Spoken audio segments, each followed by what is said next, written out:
Luckily, the level of international student solidarity was very high.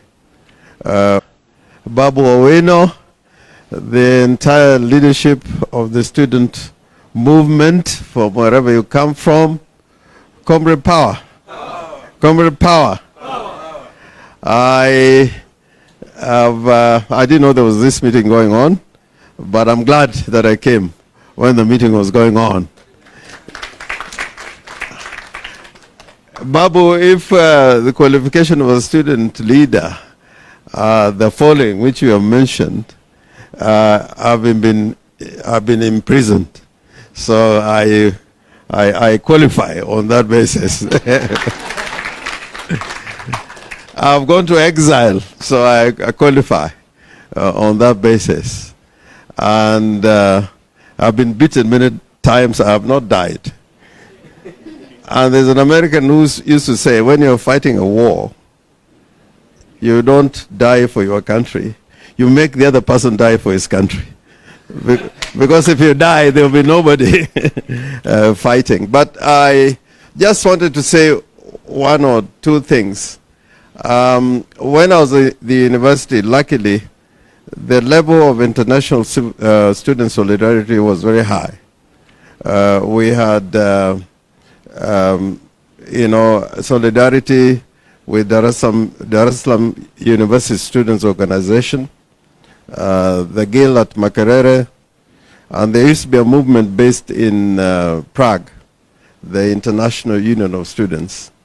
So whenever there was a problem at the University of Nairobi, because of that international solidarity, including students who were expelled, including somebody like Okiombaka, I remember, fighting very hard for him to go to Dar es Salaam University, courtesy of the International Union of Students, which was a worldwide student organization. At the time when I was a student leader, the Secretary General was a Sudanese and also a member of the Sudanese Communist Party at the time. But my point is this: I think the country is at a crossroad. If ever there was a time to make change happen, it is now.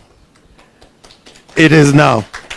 Remember, I was at the Council of Governors meeting in Narok, and the view that is emerging that everywhere people are very angry with what is happening in the country, particularly the cost of living. And some of them from the Kenya Kwanza counties were saying quite loudly that if there was Maandamano now, then the hottest places would be the Kenya Kwanza areas. So if there was a time to make a difference or to make change happen, it is now. And the old tools of organization and mobilization, when Baba and I were in the student movement and there was a lecturer at the University of Nairobi, are very different because you had to physically organize rallies. You had to physically, use leaflets. At 4 o'clock in the morning, we'd be, dropping leaflets at bus stops and so on. But now, organizing people for change to happen is a lot easier with communications being what it is today. And even without going around with a van like this one, you can organize a meeting.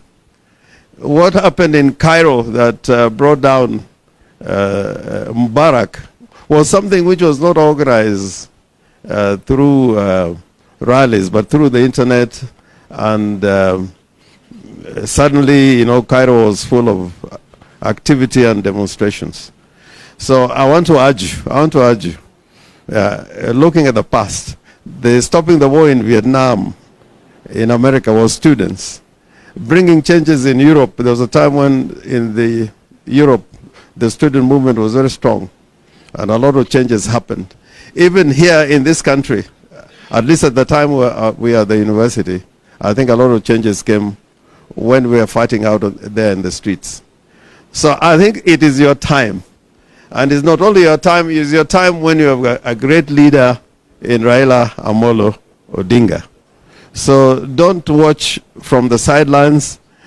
Do not be afraid, because cowardice, like they say, you'll have to die 1,000 times.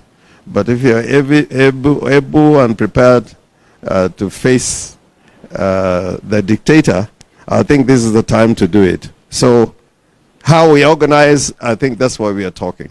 But I hope that you will have courage, patriotism, and let's make change happen in Kenya. And it can happen this year if at all we work together and make that change happen. Asante sana, asante sana. Yeah, now it is Baba's time. Hello. Hello. Comrades power. Power. Comrades power. Power. Comrades power. Power. And this is better.